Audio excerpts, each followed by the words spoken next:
Okay. Hi, everyone. Welcome to our series online webinar, The IC Idea. Today, we get started a little bit late today, but it's always worth waiting for great sharing. I'm Mandy from USC International Academy, and I'm so excited to spotlight out today's topic and the guest speakers. So today is going to be an info session for USC Master of Fine Arts in Design in partnership with USC Roski School of Arts and Design. And it's always such a great honor for having Professor Ewa and Antonio to our webinar again. So Professor Ewa is the Director of Master of Fine Arts in Design and Associate Professor of the Practice of Design at USC Roski School of Arts and Design. She is an artist, designer, creative director, and book publisher. As a designer and creative director for the entertainment industry, she has designed film campaigns, home entertainment packaging, and newspaper ads, as well as outdoor elements for cannons and various trade conventions. Her clients include major studios such as Fox, Disney, CBS, HBO, Sony, CW Network, and Universal Pictures. She has been presented with the BPME Silver Award, Art Direction, for the original Fox television series 90210 and the Hollywood Key Art Award, Art Direction Who Framed Roger Rabbit Sandy. So Professor Ewa is the recipient of the Best Newspaper Design Award for her contribution to the appearance of the LA Weekly, for which she was art director. She is currently the creative director for her own agency. Projects include the launch of Yes Press Incorporated and the publishing of the novel Sub Hollywood, authored by Bruce Kayan. Most recently, she has been awarded the Benjamin Franklin Gold and Silver Awards for book design for The Color of Courage, A Boy at War.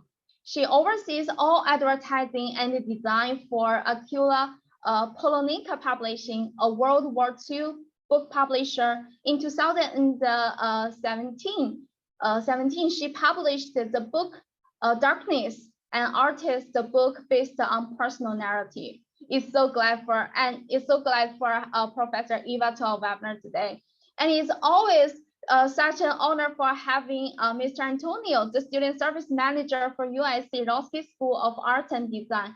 So welcome, Professor Ewa and Antonio. Dear audience, we will have a Q&A session for around 20 minutes. So everyone, please feel free to submit any of your questions during this webinar. Our speakers will answer your questions after their presentation. Just kindly notice that all attendees will be muted to ensure a good audio quality. And this webinar will be recorded. And now please join me in welcoming Professor Ewa and Antonio. And now I will turn it over to Professor Ewa. Hi, thank you, everyone, and thank you, Mandy, for my long introduction. It makes me sound like I do everything. Anyway, thank you. So the way we'll present tonight is I'm going to tell you a little bit about the MFA program. And Antonio is going to first introduce sort of the nuts and bolts of how the program works, how it is structured, and how to get into it. And then I'll talk more specifically about some of the things that we do, and I'll show some student work, and maybe we'll talk about what goes in a portfolio or what we're expecting to see if you choose to apply. So Antonio, maybe you can introduce the school. Of course. Good morning, everybody. My name is Antonio Bartolome. I'm the Student Services Manager for the USC Roski School of Art and Design, and I help our faculty, our staff, our students in making sure our school runs properly. And I oversee both undergraduate and graduate admission at the Roski School of Art and Design. So for today, I'm going to share a brief PowerPoint to be able to tell you a little bit about our school and to highlight the MFA design program and our application process. So I'm going to go ahead, and if you bear with me here, share my screen real quick. Let's see here. And feel free to let me know if you see my PowerPoint with like thumbs up or emojis. Perfect. So like I mentioned today, the Roski School of Art and Design offer graduate programs, and today's highlight is the MFA Design program. We have a little bit of welcome introductions. I'll talk about application process, uh, any funding and financial aid, talk and notes that I would like to share, and a little bit about the Q&A for our program. So to start, the Roski School offers 3 graduate programs. Tonight you'll be learning a lot about the Master of Fine Arts in Design, but we also offer a Master of Fine Art in Art, as well as a Master of Art in Curatorial Practices in the Public Sphere. Essentially, that is our curatorial museum exhibitions program. So our directors for the programs, you're meeting Professor Ewa tonight for MFA Design, and then I'll have slides and pictures of our leadership at the Roski School. First of which, Professor Ewa Wojciak, who is here tonight, so she'll introduce herself a little bit more later. We also have MFA Art Director Jennifer West, Jenny Lin, who's our MA Director, and then Amelia Jones, who's our Vice Dean of Academic and Research, also the chair of our Critical Studies Department. And then we have a very talented and very important person, Nazali Hasek, who's our graduate program specialist, who is in charge of the ins and outs of um, our programs in terms of administration and programs, things like budgets and Broski talks, etc., etc. And again, you've just met me. I am the student services manager. So to begin, I just wanted to highlight how application works at the Roski School and USC graduate admission. So when students are interested in applying to USC, you will start your application journey by using the USC Graduate Application Portal. It's also known as the Liaison Centralized Application Service, which stands for CAS, or that's the acronym CAS. Um, Once you choose USC, you'll need to choose a degree program. And if you choose the Roski School of Art and Design, you will be asked to upload images of your portfolio, essay prompts, letters of recommendation, all in a program called Slide Room. And that's how our faculty get to review your creative portfolio. I highly recommend that all applicants use the helpful checklists for admissions, and it's found there in Grad Admissions website. And there's checklists both for domestic students, meaning U.S. citizen or permanent resident of the United States, but there's also a very helpful checklist for international applicants. Typical application materials for the Roski School is we will ask you to upload an official transcript or your academic records from your undergraduate studies, whether it's from China or from the US or from wherever you received a bachelor's degree or equivalent um, at your universities or college. We will also ask you to upload a resume or a curriculum vitae, a CV, of your professional work. Most specifically, your resume or CVs relating to your art or design practice. We will also ask you to upload 3 letters of recommendation. And ideally, these are people that can talk about your work, your design, your work ethic, the type of professional academic background that you will be able to present and explore, um, and your potential to succeed at a college like USC. And then we'll also ask you to talk a little bit about yourself and your design statement, your design practice. And then lastly, for MFA applicants in design, including, there's also the portfolio, and we will ask you to upload between 15 to 20 images of your work that you're really proud of in both art and design. So for MFA design applicants, like I mentioned, you will use both the USC graduate application or the CAS and Slide Room. So you have 2 portals that you have to engage in to submit your materials. For um, for starting for fall 2022, the priority deadline is March 1st. So there's 3 months before our deadline closes.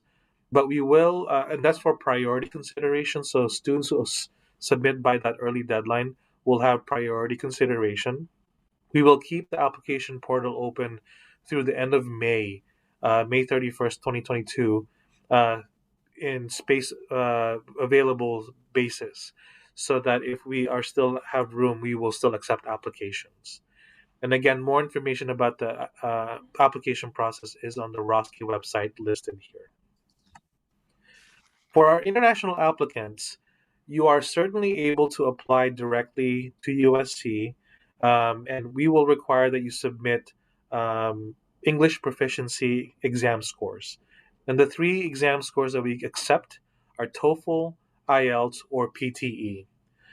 We will also require that you submit proof of adequate financial support to confirm that you will be able to afford your studies in the United States and specifically at USC, as well as a copy of your valid current passport, because the proof of financial support and passport will initiate your immigration paperwork to be a student in the United States, to be able to be given the I-20 visa immigration paperwork. And then there's this helpful checklist for international students that I highlight on this link. For fellowships and assistantships, another word of saying scholarships. So for MFA design students, our students are eligible to be considered for second year teaching assistantship or research assistantships. They're also eligible for second year fellowships or scholarships. And really that is based on funding based on your performance in your first year. So we want to know first your potential. We want to know how you're doing in your that you're doing really well, and then you could be considered for second year fellowship or scholarship. The teaching assistantship is by rigorous and competitive application, and a teaching assistant means that if you're selected, you would be able to assist in teaching an undergraduate course at the Roski School of Art and Design, specifically in a design class. We usually have 4 TA positions that we offer every year, and what the TA award includes is coverage of 8 credits or 8 units of tuition benefits, um, and it's also covering medical, dental, health benefits, as well as a monthly stipend of about $600 per month as part of your overall package. And what this requires, the work is required, is again helping teach a class and assist the teacher in the class, and you would be working about 10 hours a week for that one. For and only for domestic and international or domestic and U.S. permanent resident students, there is financial aid through the FAFSA program. But the last thing I'm going to share is after our students graduate or finish their degree, they would be eligible to apply for a post-grad part-time lecturer or teaching position. And if you're selected, again, through competitive application, you'll be able to teach and co-teach actual classes at USC Roski with a stipend of about $25,000 for the year. So again, that's competitive application. In your second year, after you've graduated, is when you would be able to teach. So you can actually put in your resume that you taught classes at USC Roski School of Art and Design. So I just wanted to highlight that USC financial aid, there's differences because for U.S. citizens and permanent resident, they have access to federal financial aid. But unfortunately, our international students are not eligible for U.S. federal financial aid. But sometimes this office also will provide emergency aid. So for example, this past year with COVID, we were able to provide emergency financial aid to international students. So that's why I want to highlight that this office also exists. But they also have a site where you can get an estimated cost of attendance for the university. And I would highlight the column that is 8 to 14 units per semester. The second column from the left, that is the typical cost for our students attending full-time in the MFA design program. This is my last slide. This is going to just highlight a few pictures of our facilities at our graduate building. So I'm going to go ahead and pass it on to Eva and images of our school and our student work.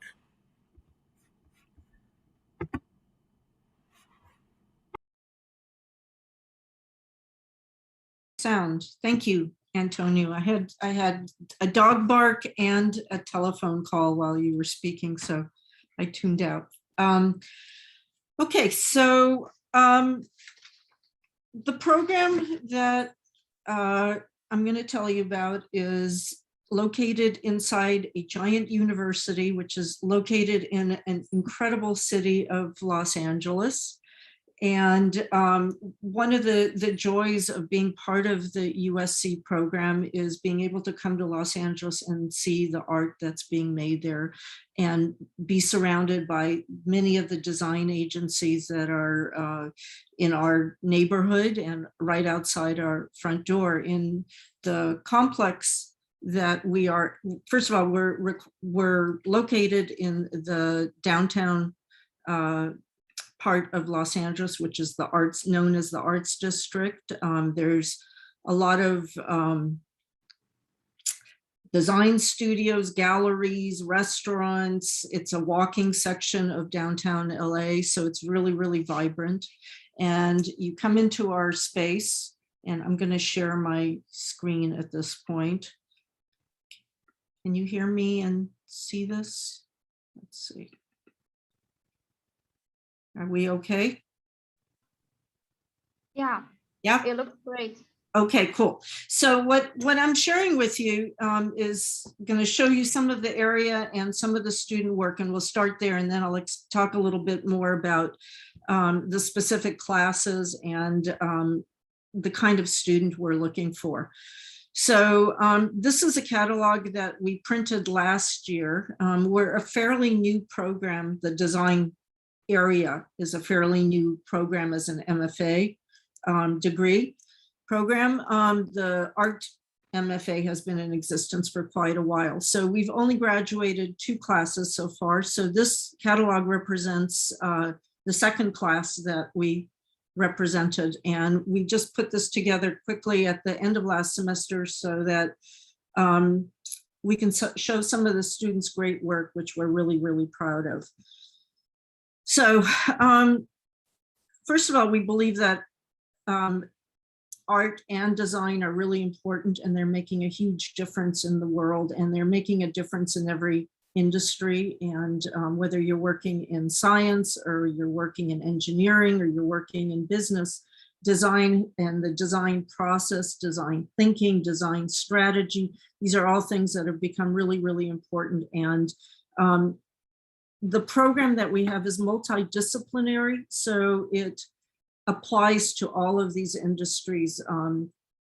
And so here is our first slide, which is these photos also are before we moved into our building, so it looks a little empty. Right now it's a lot more vibrant. There's chairs and plants and all kinds of other things, so pardon me for that. But so this is our entryway into the building, and again, behind it you can see some of the other businesses are here, and we're way back here where it says Mateo. So that's, you will walk down this path past a lot of restaurants and be at the Roski School of Art. So currently across from us are big businesses like Spotify, major restaurants, Warner Brothers Records. So it's a media area when you walk out the front door. And so this is our building here.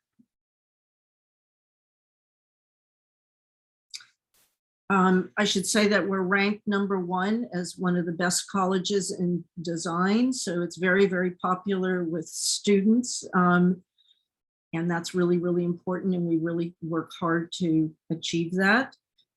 We work collaboratively with museums that are located nearby. So there's museums, one that we have on campus, the Fisher Museum, but there's also the African American Museum. There's the Asian American Museum, there's MoCA, the MoCA Geffen. So there's a lot of museums, like all within walking distance, and we work and collaborate with all of them. The space that we're in has, I should show you pictures. The space that we're in has, I'm sorry, my PowerPoint was not working properly and I'm a little discombobulated by it. So I'm sorry if I'm talking a little confusing. So I'll start here with this slide actually. So These are some of the resident designers that we've had over the years, and these are all major people. They're all major historical people. I should point out April Greiman right here. April is our 10-year professor, and if you look up any history book on design, April Greiman will be mentioned. She is one of the foremost women designers who have designed for the Olympics. She's designed for Los Angeles City. She's made public art and small intimate projects having to do with her own personal photography. She has her own studio in downtown LA, and she teaches alongside me every single day. Many of these other people that I can also point out are super important. Alan Lupton, who's written about design. So every semester we have tons and tons of designers. We have a class called Visiting Designer where these people come and present their work, talk about their practice, and talk about the importance of their design within today's contemporary world. The students have a chance to interact with those designers. They work with those designers over usually a week's period. So there's an artist talk, and it's followed by some sort of prompt where students get to show their own work and get feedback from somebody that they would normally not have any access to, that also is known worldwide.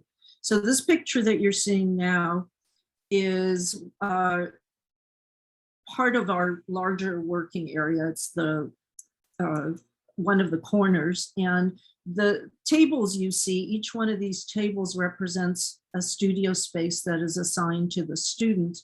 So throughout their stay in the program, each student has a locking cabinets and a table space that is their own. It is inside a big giant room. And we feel this is better for communication. It's better so students can share work with each other. Again, you're seeing photos of before the students really moved in. At this point, the space is very, very vibrant, and there's work all over the tables and work on the walls.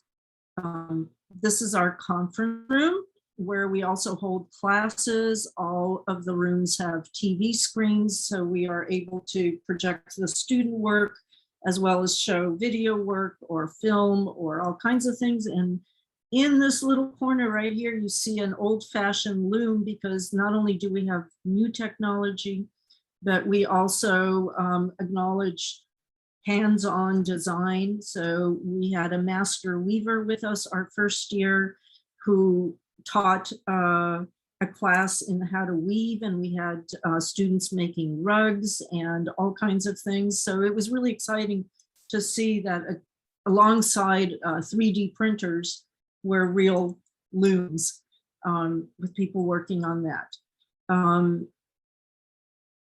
So this was our first class of designers that graduated, and this was our class that graduated in spring 21. Currently, we have 40 students. There's roughly 15 to 20 students admitted each semester. So each cohort is fairly small. It is a competitive program to be in. And we're very, very selective, and we look for students that are curious, inspired, and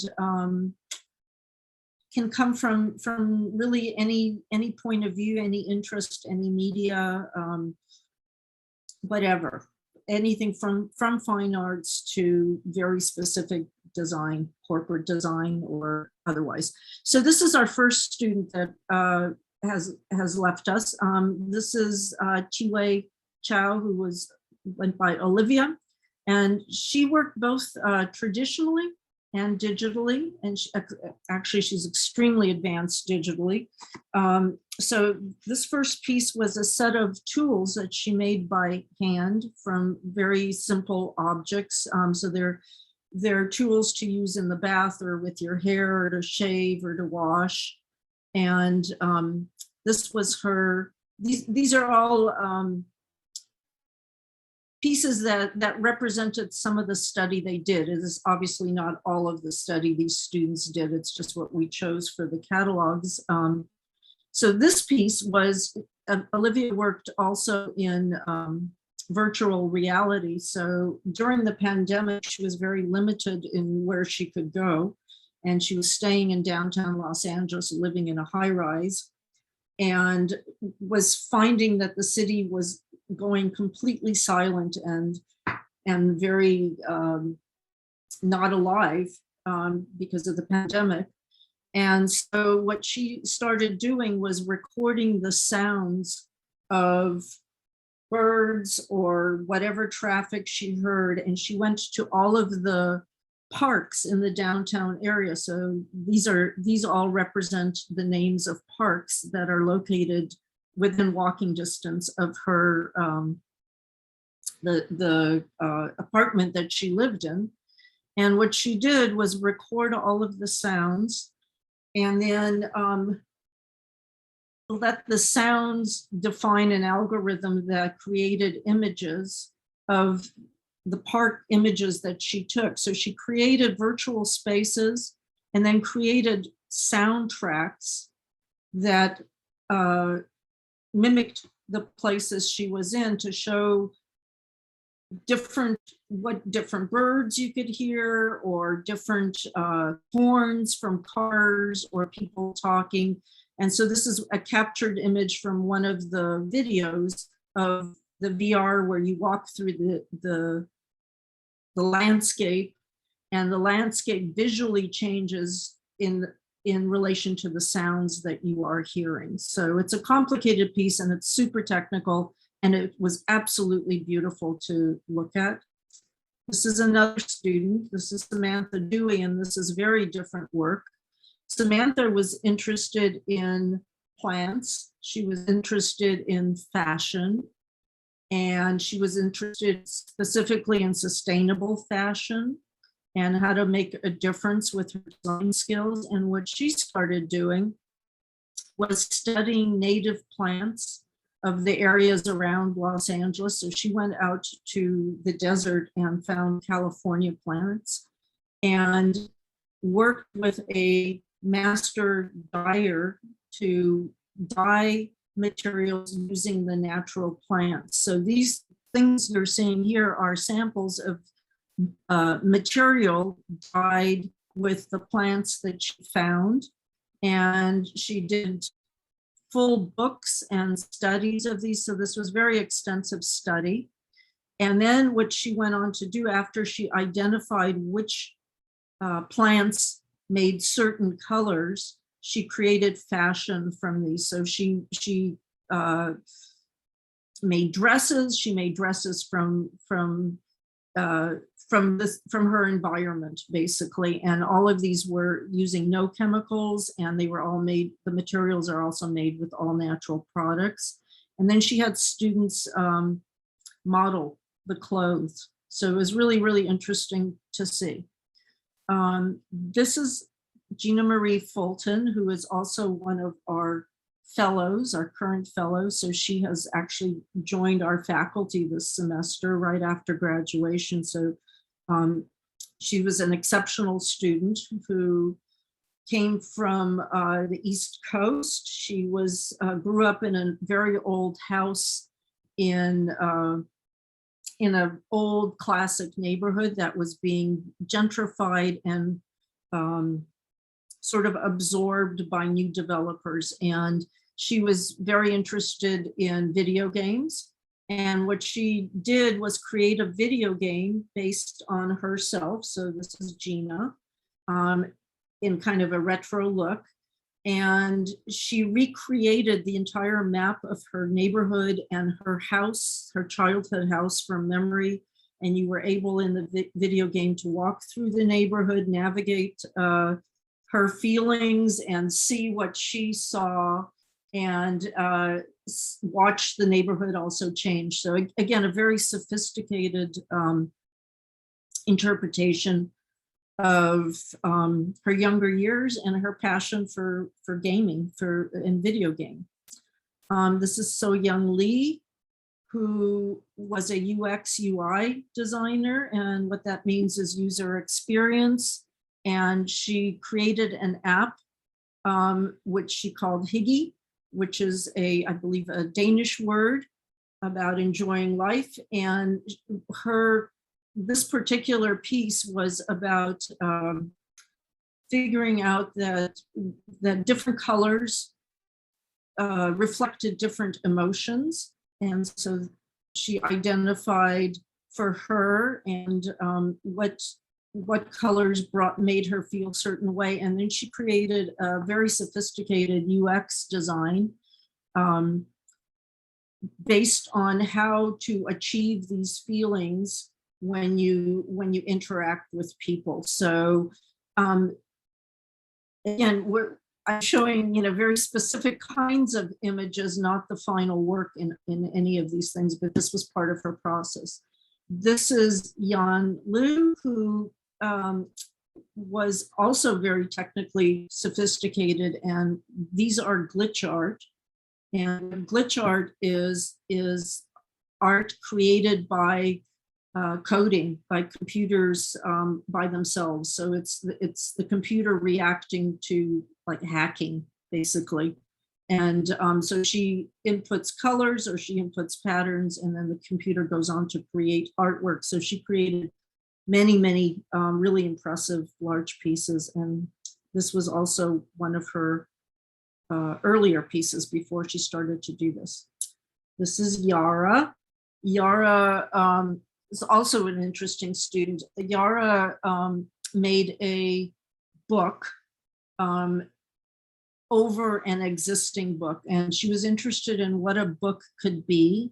And a book is an interactive experience in many ways. So even though this was physical, she cut out parts. There were parts that popped out. There were parts that were parts of other books. There were parts that were her writings, parts that were her drawings.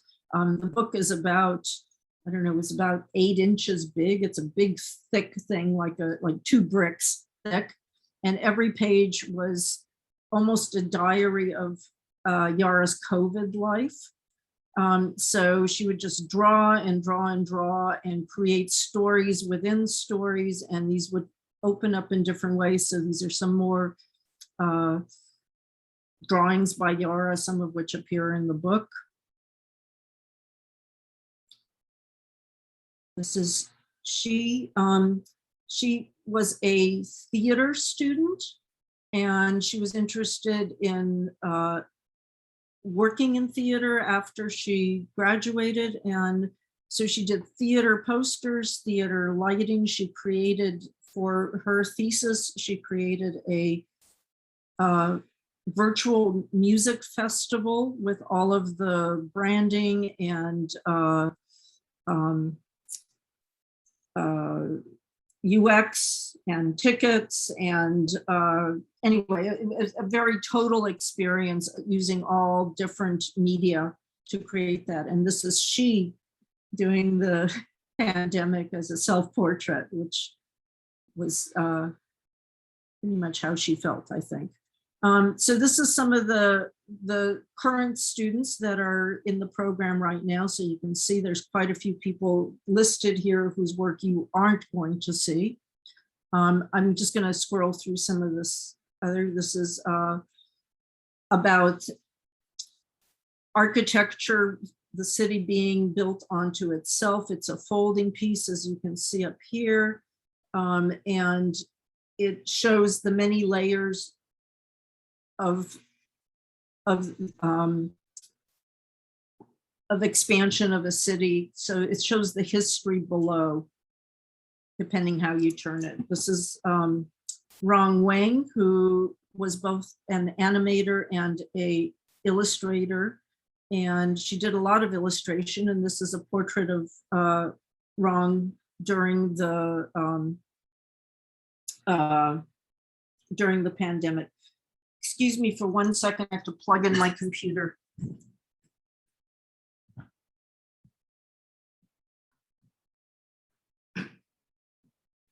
While we're waiting for Professor Ewa to come back, dear audience, if you have any questions, please feel free to submit your questions in the chat box. I'm back. I'm sorry about that. That's okay. A lot of, there we go. Okay. So Ron was an amazing illustrator, and this is also from some of her short GIFs, animations that she made up here. Lu Chan is an animator. She's also an illustrator, and she makes films. She's made a whole series of films about a character named Jeff, and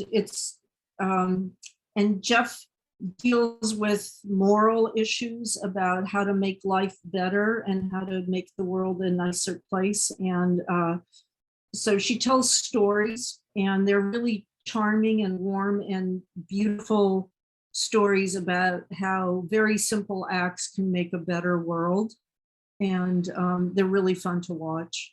And it's just really always exciting to see what she's up to. Ming Ming.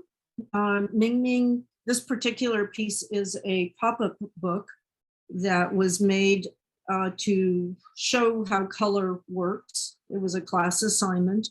But Ming Ming is also somebody who had a very impressive career before coming to USC. Ming Ming already worked as a project manager. She has an engineering background. She was somebody who was technically amazing and already worked quite a bit. And she felt when she came to USC, she came to the program because she felt she wanted something more than just work. She wanted the work to mean something. And so she really has come in, and she's been studying op art, and she's been studying traditional Chinese imagery and how it could become contemporary, and making films. And her work is really, really blossomed, and as is her life. She's, while in our program, she's also fallen in love and gotten married. The last 2 years, Ming Ming's everything has changed in a kind of a beautiful way. This is Michaela, and Michaela this is a book. This is a book about her mother. Her mother actually passed away during COVID while Michaela was in the US, and she went back and to be with her mother for the last 6 months. And her work changed drastically, obviously, because this is such a life-changing event. And what happened was, when she left the program to go back to China, she started to draw, which is not what she did in the program. In the program, she was interested in advertising, but because this was happening in her life, she started to try to make a book about her mother. So this is what this is. The stories that her mother told her, and all of the things that her mother felt were important. So various items, and it's a really beautiful, beautiful. I've seen it, and it's stunning. It's I think her mother would have been beyond proud. Her whole family would have been beyond proud. This is Tina. Tina did work about the space and the space you're in, and landscape. And this is photo-based work, and it's a photo book. This is Yue. And Yue is interested, actually, he's an interesting artist because he's interested in the outdoors. His father runs a large company of outdoor equipment and outdoor supplies. And he wants to eventually go into his father's business. But in the program, what he started to do was try to reinvent outdoor items. But then Yue is interesting because he can be very technical. He works with UX and UI and all of these things. But he also started making, over COVID, started making drawings of environments, and particularly city environments, that made him want to be in a tent, because he was redesigning tents. And you can see over here, there's a little tent on top of one of these buildings. So this is where he lived, and he put a tent on top of him. So it was kind of a funny idea. This is Yi, whose work is really, really phenomenal. Yi's work is about nostalgia and the present. So he takes things from the past, I mean, like technology and shapes, and references all kinds of odd items. And then he also animates these. So none of these items exists, but then he creates them as three-dimensional, and then eventually 3D prints them. So it's really interesting process. It's kind of back and forth into making fake things real and real things fake. And he also animates work. He's a really amazing student. This is Chan Chang, who works also in VR and is a very skilled person. And here, what he's showing is a series of photographs of empty spaces. He documented his trip back to China during COVID and his quarantines and all the places that he saw being emptied. And he's a very good photographer. So this is some part of the series of just chairs that show how restaurants had closed or waiting rooms. And he also documented his travels, which are also impressive. This is Jing Yao, who was an illustrator as well, who was very concerned with feminist issues and how women were treated, how women were represented. And this is one of her illustrations. This is Jude, and Jude is from Saudi Arabia, and her work is about her home. It's about the desert, it's about clay, it's about how the sun feels, it's about recreating some of the nomadic structures that are historical. It is about the study of the patterns that Saudi uses in their rugs. So we're really excited to see what happens next with her. Paula is an amazing student as well. We have nothing but amazing students, really. But Paula, what you're looking at here is she's also interested in fashion and sustainability. And what you're looking here is leather grown from kombucha. So she takes kombucha and puts it in tubs, like her bathtub, and in buckets, and lets it ferment till it chemically creates something that is very similar to leather. So she's creating sustainable materials. She has worked with the engineering department in our school and found on-campus biochemists that she is now working with. She has been written up in several magazines since she started doing this work, and now she's making fashion. She's made purses and bags and all kinds of wallets, I think, from this leather. So it's really pretty exciting. She's her energy when she talks about these things is so vibrant and fun. This is Janelle. Janelle is a more traditional designer. She does graphics, she does packaging, she's done branding, and this was an idea for a cat amusement park where people could go and interact with cats. Shinshu is interested in body issues, issues of gender, issues of how women are treated in comparison with men. She's interested in sort of changing the way women can be viewed, or feminism, basically. So she's been working with issues of that, and she is also a really impressive, really well-read student, and is one of our current TAs, and teaching in critical theory class right now. So she's doing a really, really great job.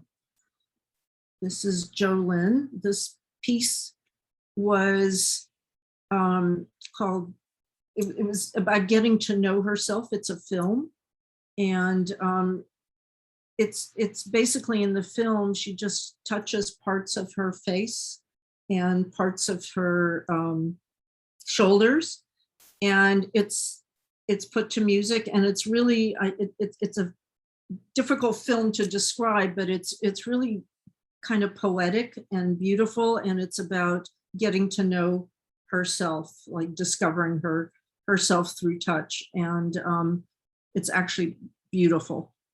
This is Suji, and also this work is about, Suji is a UX designer, and this particular piece is about body image and gender identity. She also works with beauty products and how beauty can be seen differently by women, how you don't have to stereotype to advertise, basically. So she's a really, really wonderful student as well.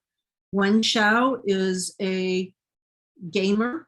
He came to us as a very classical gamer, designing sort of shoot 'em up, drive round video games.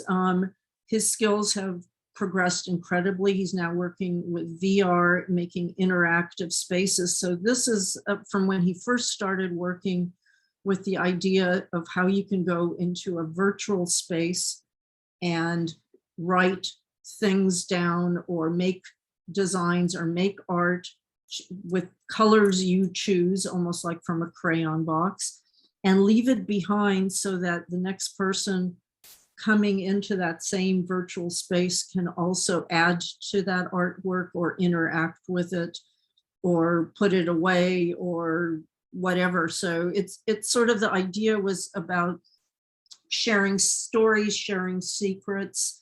And it started out very simply like this, with just him technically learning how to draw in a virtual space. So his project right now is incredibly sophisticated. So this was the first part of this. This is Annie. Annie is a classic designer. She is an illustrator. She has made a lot of motion design. She's made,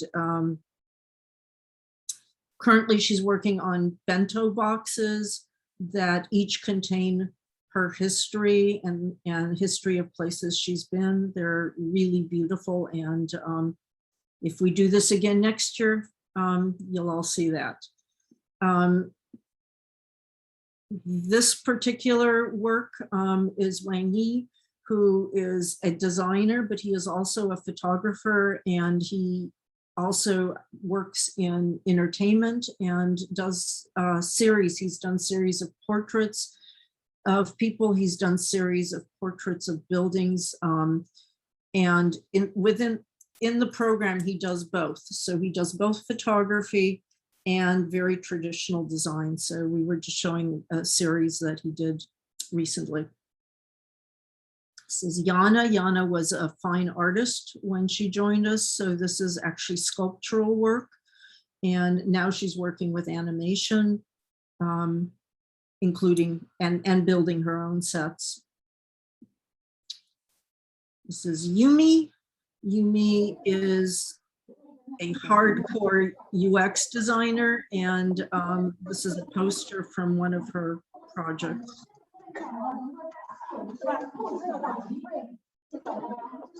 Illustrator. Hi, this audience, please mute yourself. Thank you so much. another illustrator. So these were, Sharon did these initially, they're all illustrations, but they're also all animated. So when you see them animated, the balloons move, the people go up and down the ladders. It's sort of a surreal Magritte kind of environments, but they're really also really kind of they're playful, and they're also really kind of beautiful in the way they move and change. And this is Ji Yoon, and this is a project I love. This is a book she made where every time you turn the page, things come out. There's photographs, there's letters, there's all kinds of things. And this is about her relationship with her mother.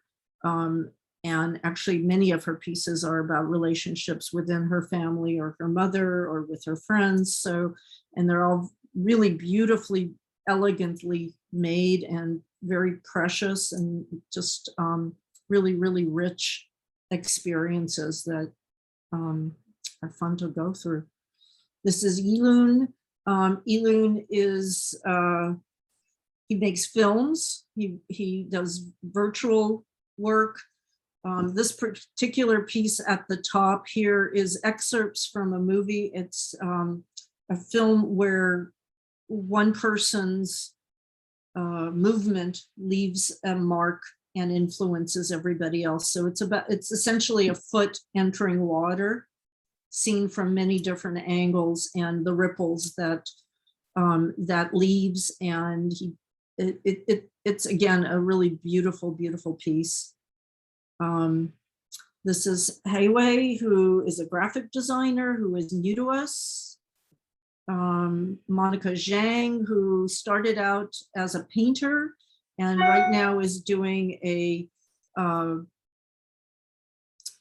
kind of a multimedia project about her travels across the United States. During COVID, she drove Route 66, which is a very classic old highway from one coast to the other. And so it's about her version of that experience and documentation. This is Yuki.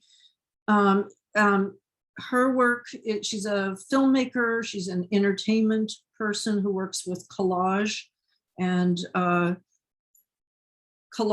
personal space, the ideas that you can use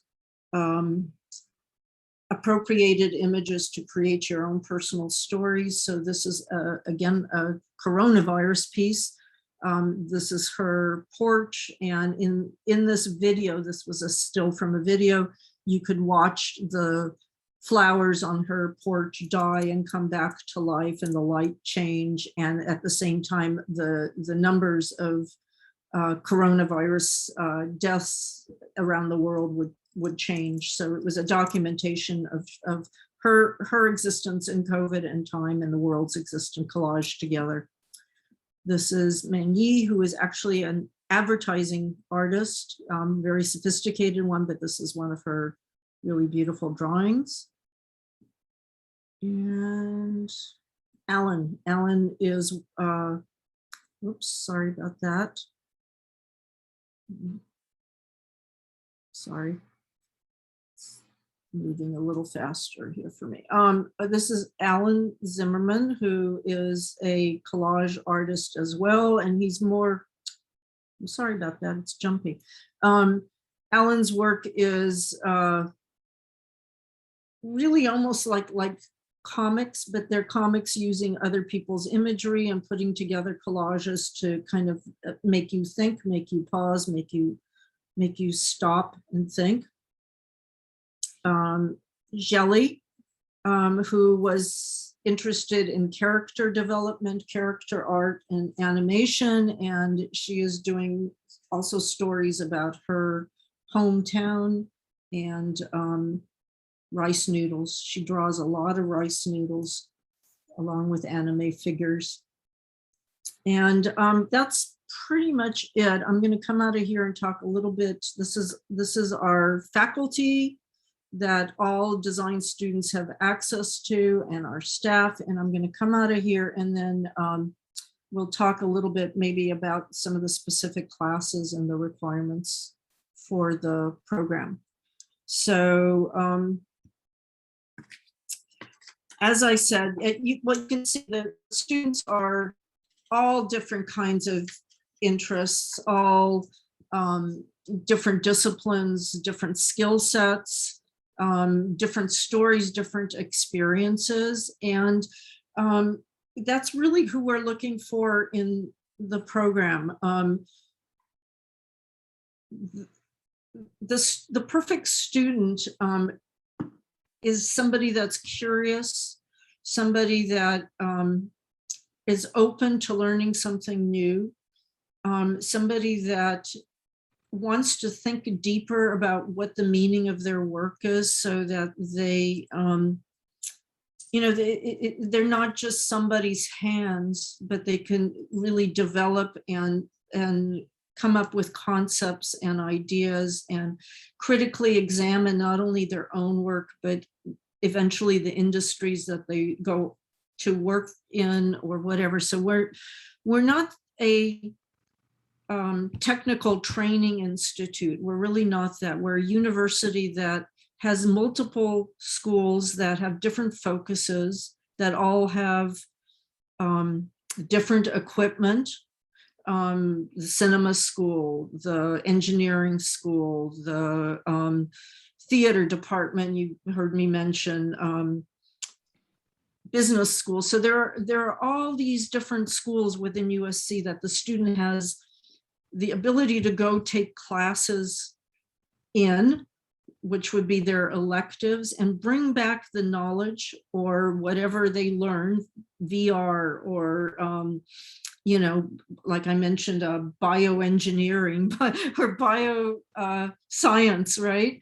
And bring these things back to their passion, which is design, which is art, and think about how those skills, that equipment that they may have found, or that different way of seeing things makes their own practice richer. How it makes that practice smarter, more efficient, or more valuable in some way. So, at the core, we're looking for people that are creative, but not necessarily specific. That doesn't mean that you can't be really good at something, but I would rather have a person that is not great at something, but wants, is working really, really hard and curious about everything, because that person will do better work. So I know the question always comes up, like, what do people put in their portfolio, or what do I want to see? And it's not only me. I shouldn't say that, because actually there's many designers, our faculty all look at the portfolios, and it's a pretty extensive screening process. But we're looking for somebody that's passionate about something.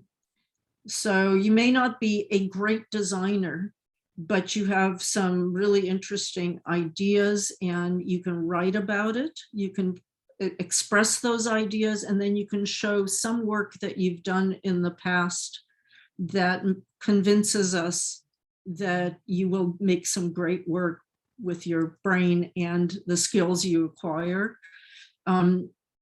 We don't expect you to stay the person you come in as, because people mature, they change as they take classes, they develop different interests. So, I guess what I'm saying is it's really an open situation.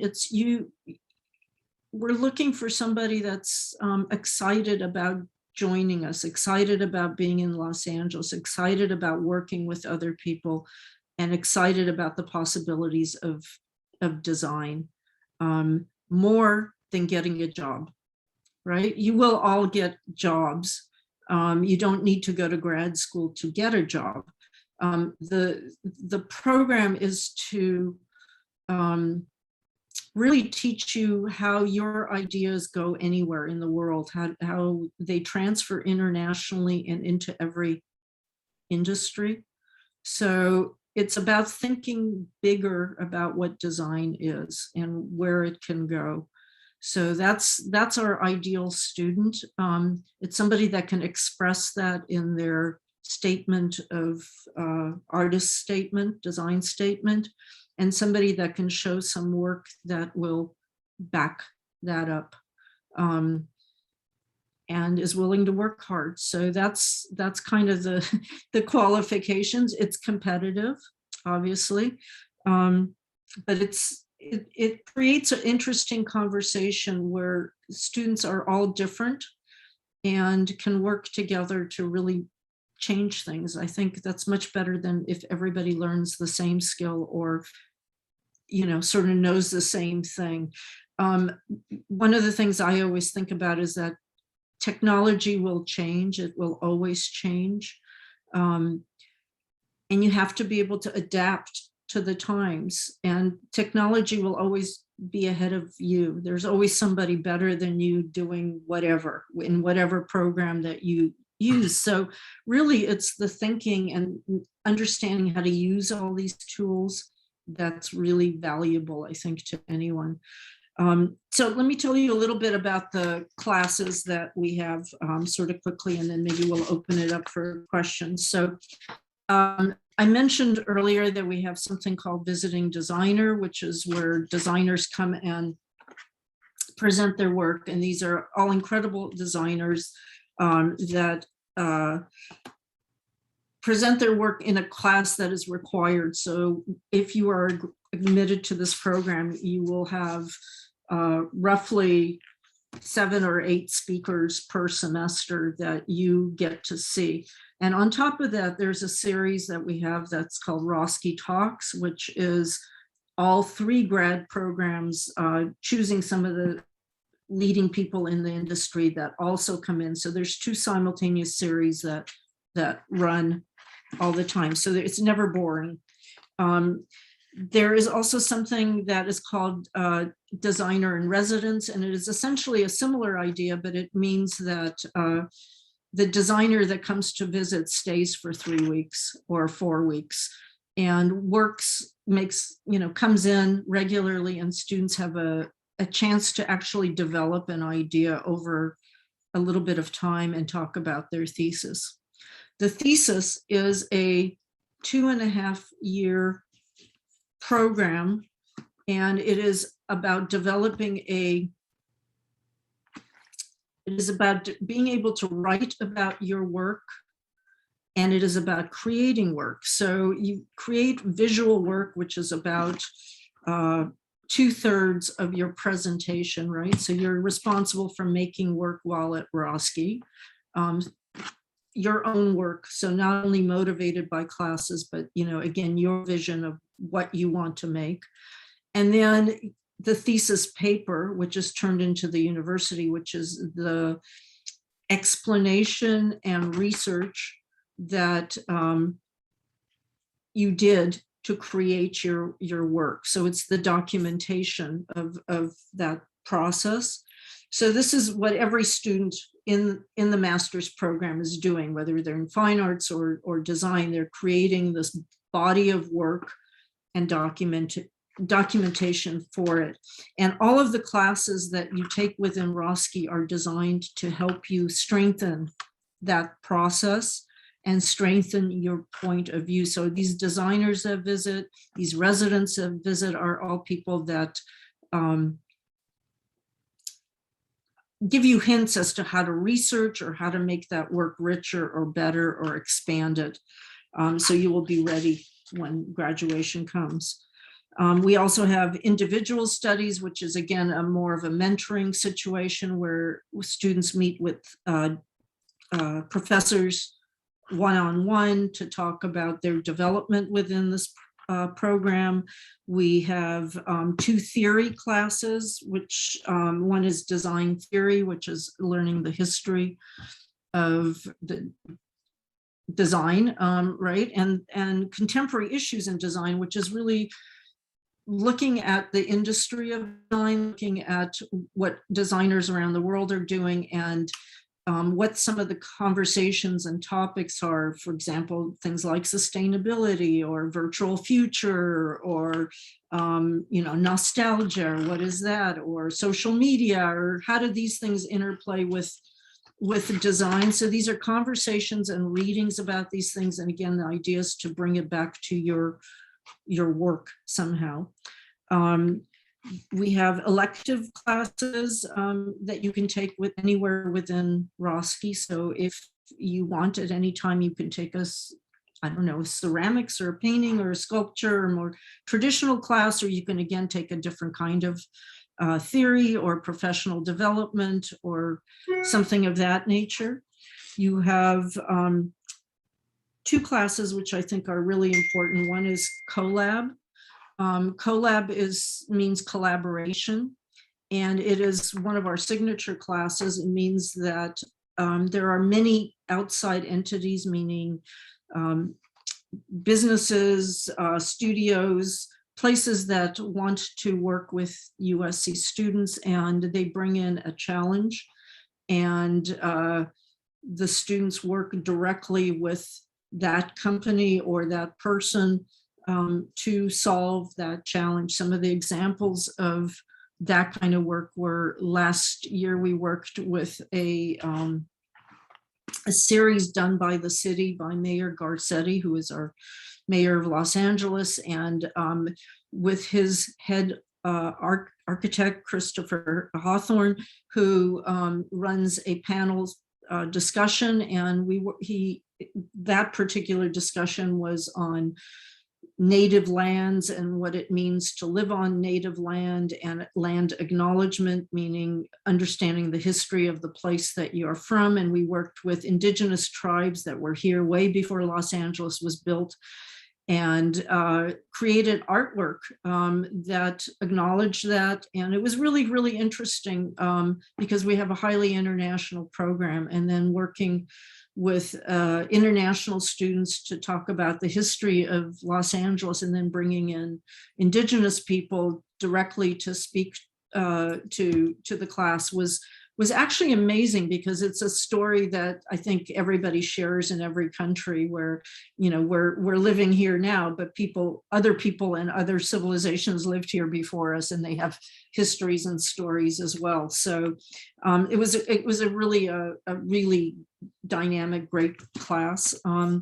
That class has also worked with the Keck Medical School, where we have designed environmental graphics for the administrative part of the stem cell research part of the medical campus. So that was really super interesting. I'm trying to think. We also work with a program called Nature Created by Design, which is from the University of Seoul. And it works across 7 campuses, one in China, one in Netherlands, one in Japan, Italy, the UK, us, and there might be some, and Indonesia. And it's for 16 years, they've worked to unite schools and do work about climate and what it will be like for the future, to live in the future. And we're lucky enough to have, this is going to be our 3rd year collaborating with them, and we have students exhibiting work right now. And sustainability and climate are such huge issues, and we have amazing work, and it's a chance for students to work internationally. So that's a really exciting thing. We have design pedagogy, which is a class about learning how to teach. And a lot of people that go through an art education or are interested in communication or relationships, or how people see art and view art, and how people interact with design, find pedagogy a really interesting class, not only because they can teach afterwards, they learn how to teach, but they also learn how to learn and how people see things, and how you communicate information, right? So even if you're trying to learn strategy for a meeting in a design agency, this is a good class for you. The beauty of that class is also if teaching is something you're interested in, if you do well in this class, it makes you eligible for the teaching assistantship, which is also competitive, but we've had really, really great luck with students assisting professors in design theory, like I mentioned one of the students before, or in a foundations class, or all kinds of different classes. And it's a great experience. Plus it prepares you for, it gives you real experience on a resume when you leave, so you can start to apply for teaching jobs. That class also can lead to the fellowship, which can be a really incredible thing where you can have the opportunity to join the faculty for a year. So those are not all of the classes, those are some of the classes. The program is very open, meaning that you, the student, create your own path within the structure. So it's not a free-for-all. There is a structure, there are classes, there are expectations. It is, it's a program, it's a school, but it means that the student has to bring something to that, their own goals, their own aspirations, and their own hard work. And then everybody will be behind that student or help those classes support that student. So even though you're taking a specific course, it can be molded to support some of your interests or leave room for that, which is what a grad program is. The idea is that when you graduate, you have a confidence, and you have you're centered within yourself about what your work means, where it can go, and you've accomplished something really, really major. You've gotten the highest degree you can get in design, which makes you a professional. So, and it's not only that you're a good designer, it's that you again have the ability to talk about it. So I'm going to end there and maybe take some questions. How's that? Okay, thank you so much, Professor. Thank you so much. I see so many compliments in the Zoom here and our streaming platform for your students' work. This is so cool, very impressive. They're awesome, extraordinary students, and amazing works. Thank you so much. They are amazing.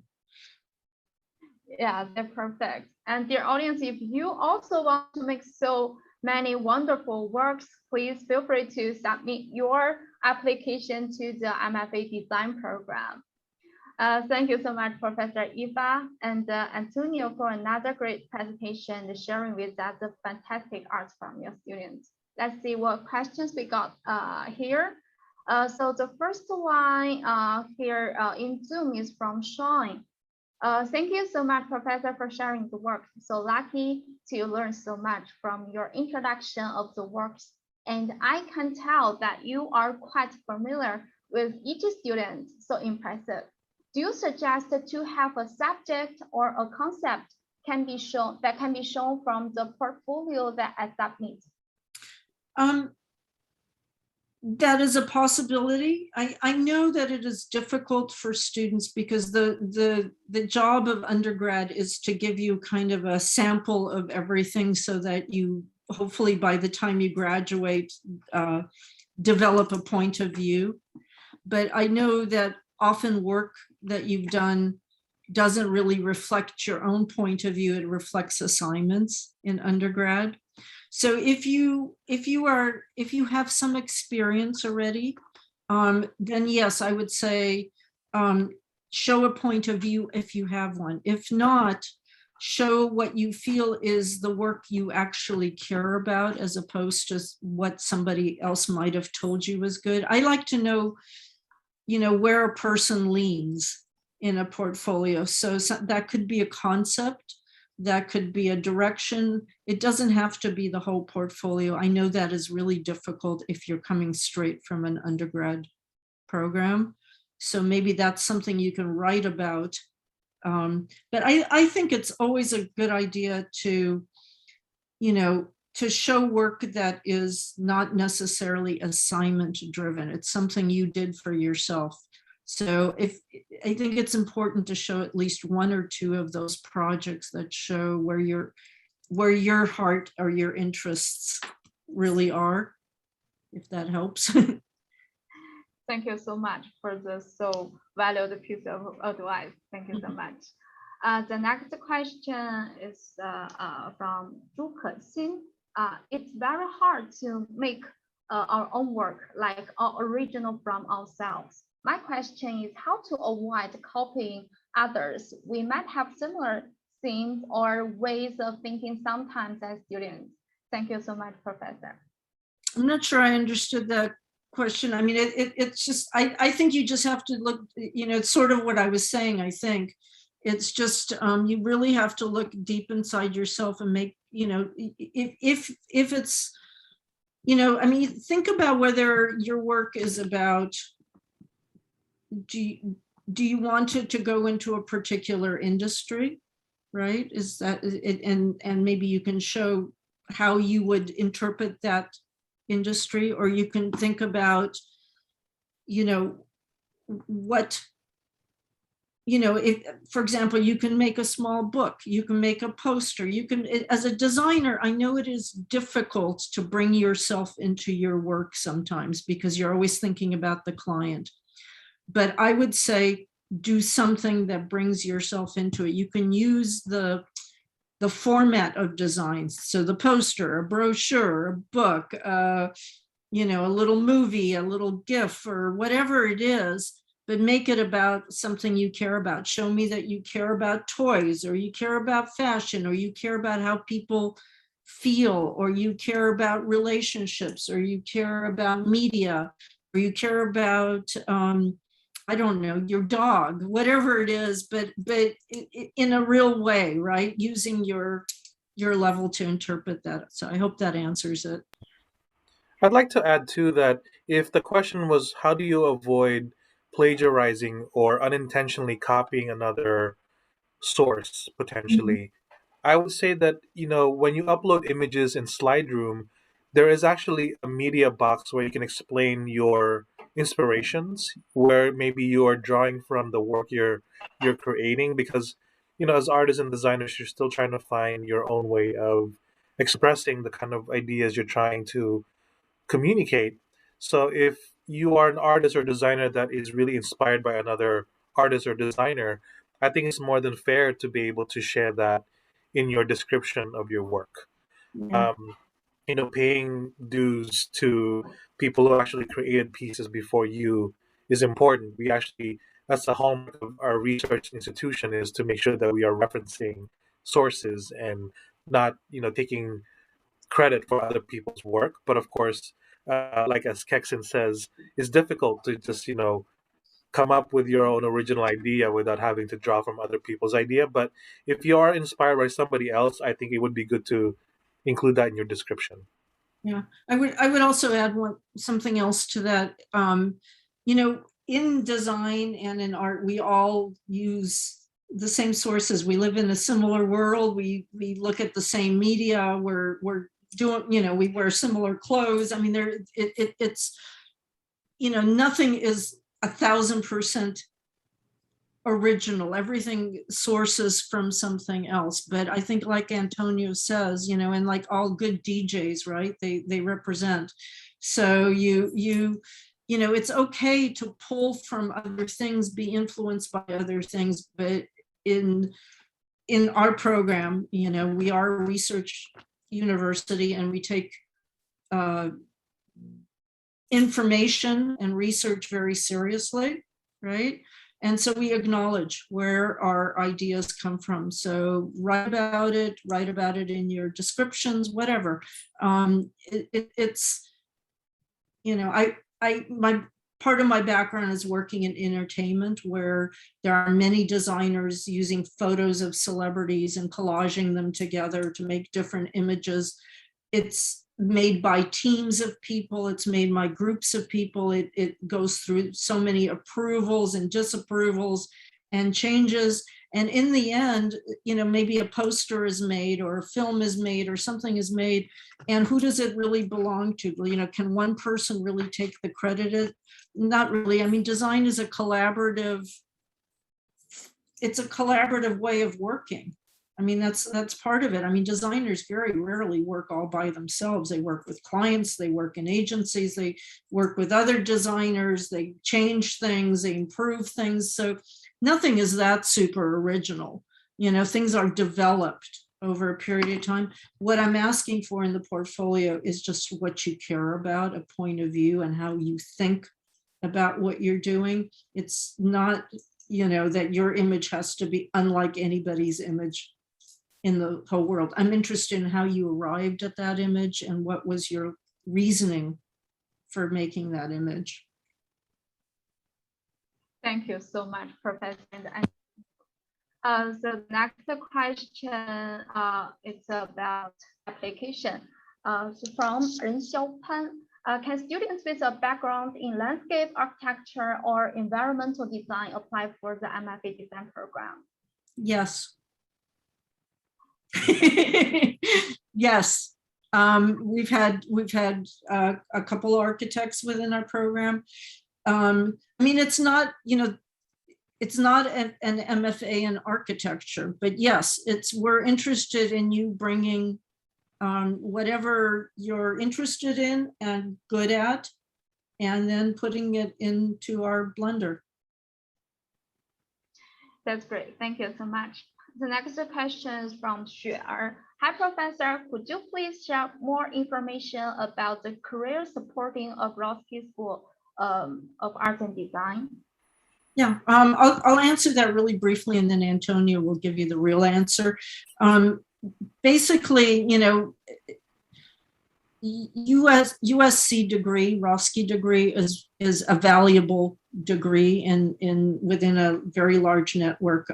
We know what we're doing. We're connected to a lot of industries. We don't place you in places, but there are opportunities within the programs. If you work hard, there are students make their own opportunities. Students, we have visiting designers, we have all kinds of people that come in and things start to happen. And I'm going to let Antonia give the real answer of the value of that. Well, I think one of the career support that our students find valuable is the one-on-one with their faculty members. I think the most lucrative and really interesting, exciting jobs and opportunities, whether it's paid, unpaid, commission work, internships, are really things that are happening in real time from the design world or art world. But of course, in the more institutional sense, the USC Career Center is a behemoth of an institution that supports students to be able to find opportunities for both current students and recent graduates and alumni.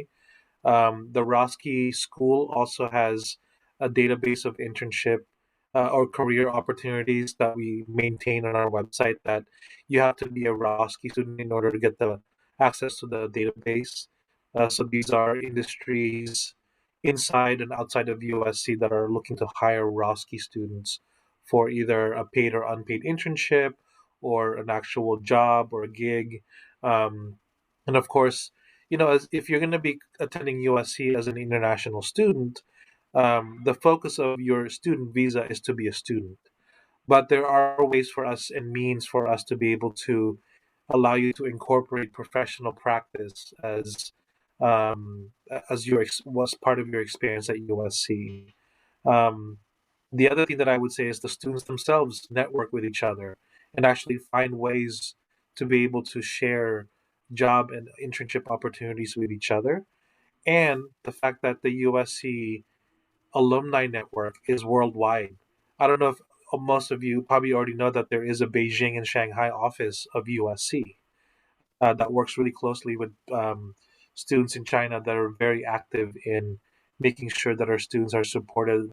Um, so it's a worldwide network that we have, and I think that's why we say it's a globalized education that you would get at USC. Thank you so much. So many of the students have helped other students, as Antonio said. I've seen that many times that, we've only graduated 2 classes, but I think 3 of the jobs this semester came from our alumni. People just pass on their opportunities. So it's a very real thing. And I have, I know students always fear that they're not going to get a job or something's not going to happen, but somehow it always does. I've actually not seen anybody fail at finding a place to go or somebody that wants them. So you put in a little energy and you always get something back. Yeah, we have 450,000 alumni all around the world. It's a really strong network. Yeah. Thank you so much. So the next question, hi, Professor. So recently, the metaverse is becoming more and more popular. So how do you think design or designer will be in great demand in this kind of area? And what can they do about this? Yes, I think that is the next frontier right now. And I think that almost every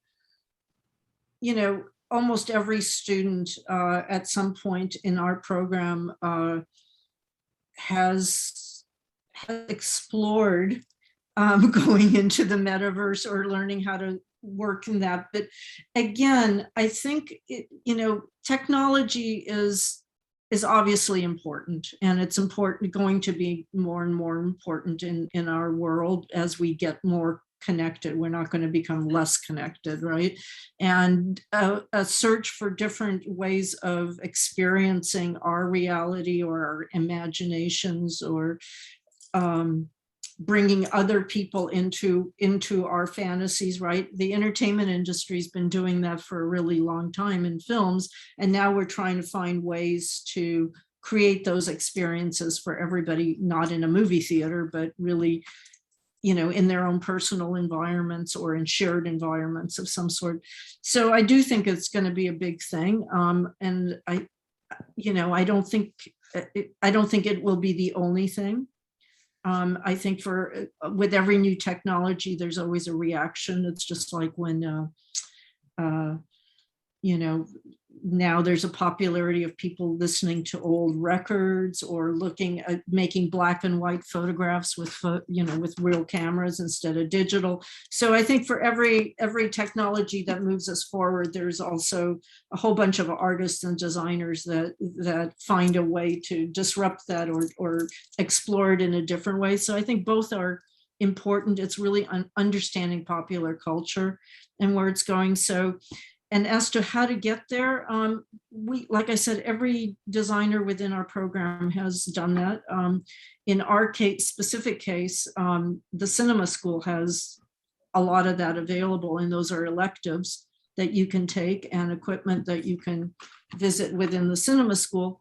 But as designers, again, unless you know what to do with that technology or how to tell a story with that technology, it will not take you far. You will again be somebody's hands as long as that technical skill is needed, but you won't be the one that's designing where people are going or how they're experiencing the metaverse, or what are those stories or what are those interactions. So our program is really interested in all those multidisciplinary things, but at the core, the idea, the concept, the reason, the problem that you're trying to solve, whether you're doing it, in virtual space or, in old-fashioned Illustrator space or whatever. It's really learning how to think about the value of your work and how to share the value of your work with the world. So I hope that answers that. Thank you so much. The next question is from Zhou Yu. Thank you so much, Professor, for sharing. May I know that do you like what you do now? And when did you find, aha, this is what I love and I want to do it forever?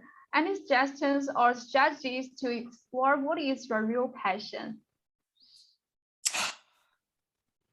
I don't, those are, I can never tell people like how to find a passion, I mean, I think that everybody knows at their core what they care about. And I think most people start with, family, their relationships, their home, their earliest memories. And, and then, like it's what brought you to art in the first place, is it the way, where you grew up looked? Is it your city? Is it your mother, like we've had? Is it looking at books? Is it walking through a park? Is it nature? What is it? It's like identify something you actually care about. And then you can bring it into, illustration, or you can bring it into a short film, or you can bring it into virtual reality and try to make other people understand it. But I think the hard part is really thinking, what do you care about? I mean, what do you collect? Do you care about anime? Do you care about magazines? For me, I was not born in America either. I'm born in Eastern Europe, and I came here as a child. And for me, I like things that remind me of the climate I grew up in. So I like black and white. I like gray. I grew up in a city that was raining. It's a mood that I'm passionate about. I like rainy. And I bring that into the work that I do. And then the opposite work that I do is in things like entertainment and stuff, because it's my first memories of America was Walt Disney, was seeing color, was seeing all the things that weren't part of my natural environment, my early environment, right? So it's kind of the opposite. So it's my fascination with media. It's my fascination with little toys. It's my fascination with bright colors and things that are American, in quotes, right? So I think for every person, it's very, very different. But I do think that a lot of it stems from, what you liked as a child, what brought you into, sitting with a crayon and drawing in the first place. What did you draw? Start there. If you don't know, start there, right? Thank you so much for the advice. The next question is from Simon. Hello, Professor. While you reviewing students' applications, were you more focused on students' GPA or how creative the person is?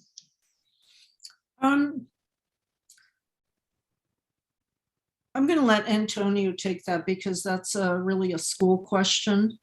Right. So, I mean, I think the review of an application at a university is very holistic. We are not only looking for one or the other, we are looking for both.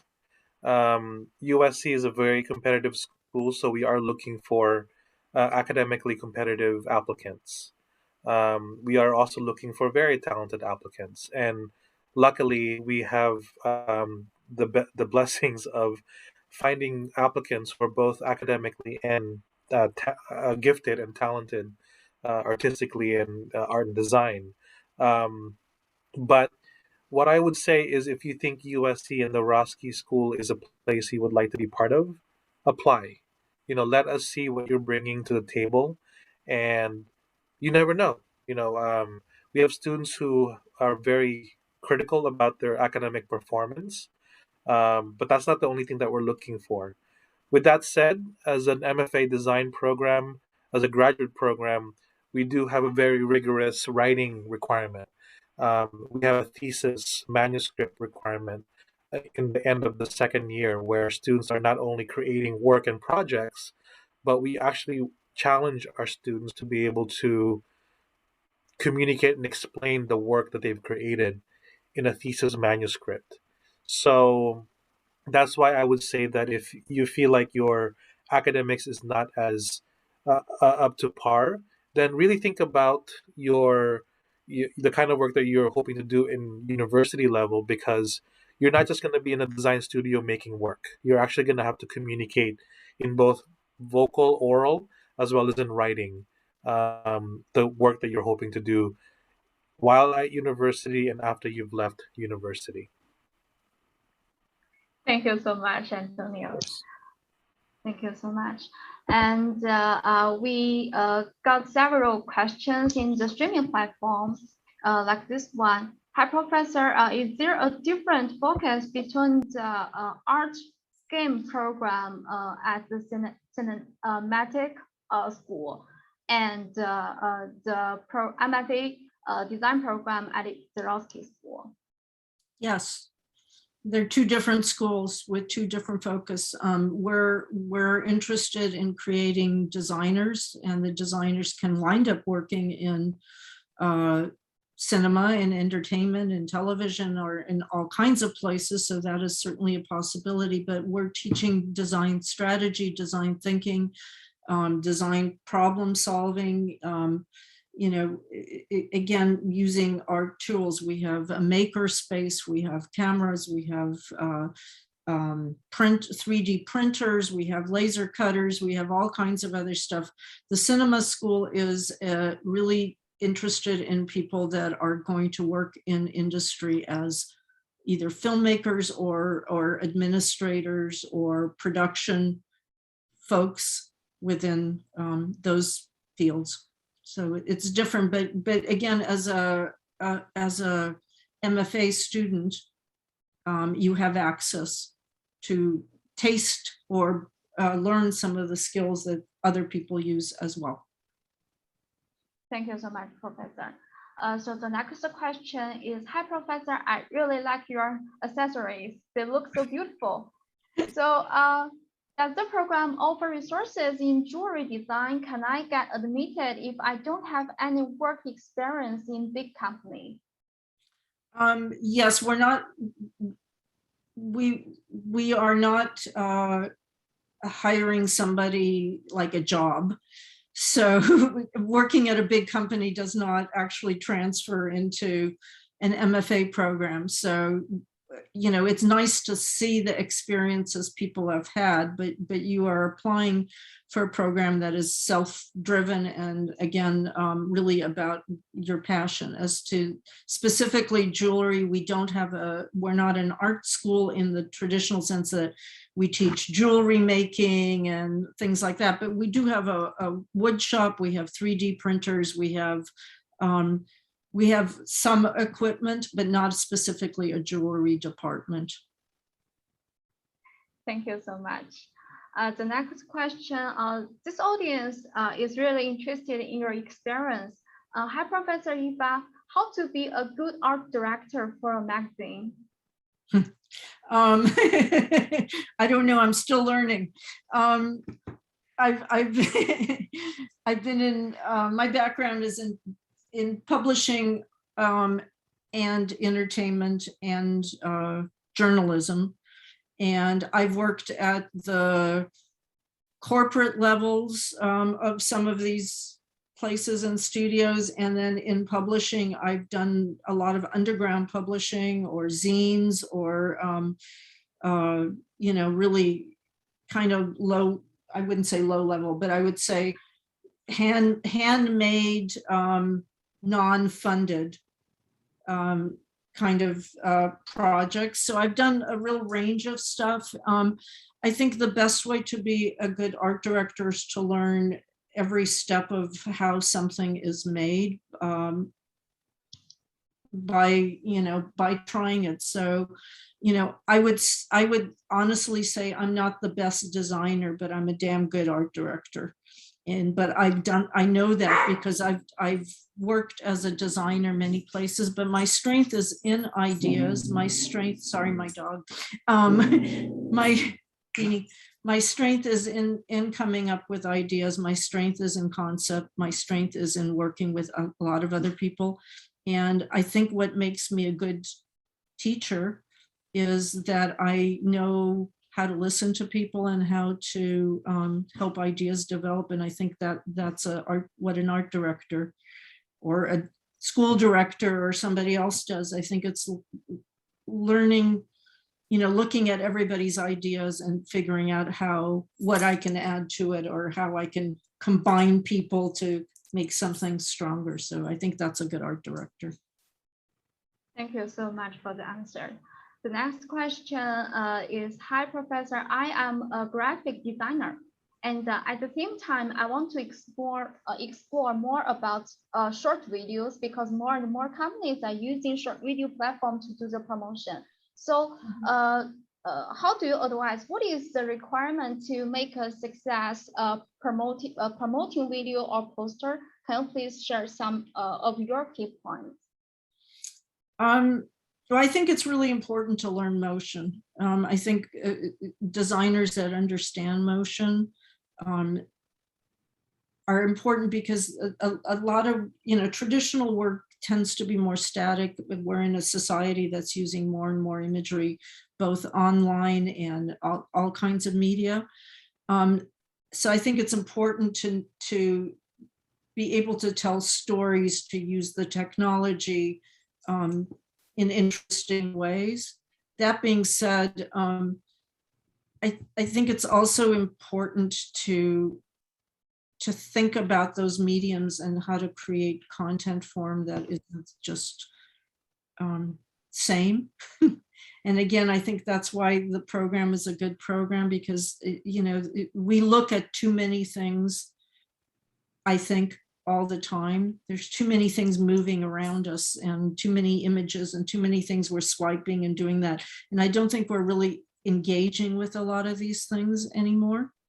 And so I think it's really important to think about the media that you're using in a deeper way, and how to kind of step back from it before, I wouldn't say before learning some of these things, but really understanding what is the strength of those things and what you can bring to those things. So I know that's not an exact answer, but I know that in this program, it's something a lot of designers want to learn. And I do know it's important in advertising, but I think it is also important to examine why you're learning this thing. And it's not only to get a job, it's to really understand, that making something move quicker or faster or jump around or be edited a certain way does not actually bring content. Thank you so much, Professor. So here is our very last one. So hi, Professor, how do you think? I want to be a fashion designer, but it seems so hard for me to get a perfect job position in fashion. So how do you suggest to me how to balance the reality in life and my dream when I didn't get the perfect job currently?